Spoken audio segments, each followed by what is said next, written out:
بسم اللہ الرحمن الرحیم۔ خوش آمدید۔ ایک اسکول نے اپنے نوجوان طلباء کے لیے تفریحی سفر کا انعقاد کیا۔ راستے میں ان کا گزر ایک سرنگ سے ہوا جس کے نیچے سے بس ڈرائیور پہلے بھی گزرتا تھا۔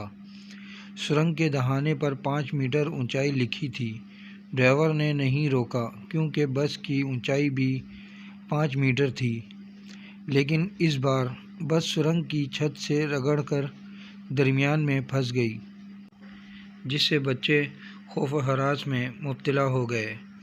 بس ڈرائیور کہنے لگا، ہر سال میں بغیر کسی پریشانی کے سرنگ عبور کرتا ہوں، مگر اب کیا ہوا؟ ایک آدمی نے جواب دیا، سڑک پکی ہو گئی ہے، اس لیے سڑک کی سطح تھوڑی بلند ہو گئی ہے۔ وہاں رش لگ گیا۔ ایک شخص نے بس کو باہر نکالنے کے لیے اپنی کار سے باندھنے کی کوشش کی، لیکن ہر بار رگڑ کی وجہ سے رسی ٹوٹ جاتی۔ کچھ نے بس کو کھینچنے کے لیے ایک مضبوط کرین لانے کا مشورہ دیا اور کچھ نے کھود کر توڑنے کا مشورہ دیا۔ ان مختلف تجاویز کے درمیان ایک بچہ بس سے اترا اور کہا، میرے پاس حل ہے۔ اس نے کہا، پروفیسر صاحب نے ہمیں پچھلے سال ایک سبق دیا تھا اور کہا تھا ہمیں اپنے اندر سے غرور و تکبر، نفرت، خود غرضی اور لالچ کو نکال دینا چاہیے، جن کی وجہ سے ہم لوگوں کے سامنے پھولے ہوئے ہوتے ہیں۔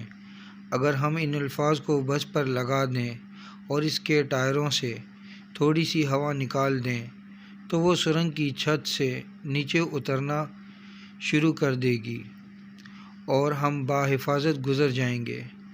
بچے کے شاندار مشورے سے ہر کوئی حیران رہ گیا اور واقعی بس کے ٹائروں سے ہوا کا دباؤ کم کیا گیا تو بس سرنگ ٹنل کی چھت کی سطح سے نیچے گزر گئی اور سب بحفاظت باہر نکل آئے۔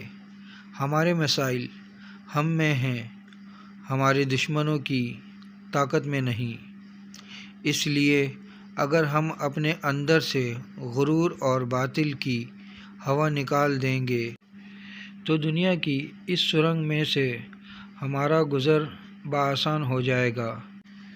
بس اپنے اندر کی غرور و تکبر و انا اور خود غرضی کی ہوا نکال دیں، معاشرہ اچھا ہو جائے گا۔ ویڈیو اچھی لگے تو لائک کریں، کامنٹس کریں، شیئر کریں اور میرا یوٹیوب چینل سبسکرائب کر کے بیل آئیکن کے بٹن کو دبائیں تاکہ ایسی اچھی ویڈیو آپ کو متواتر مل سکے۔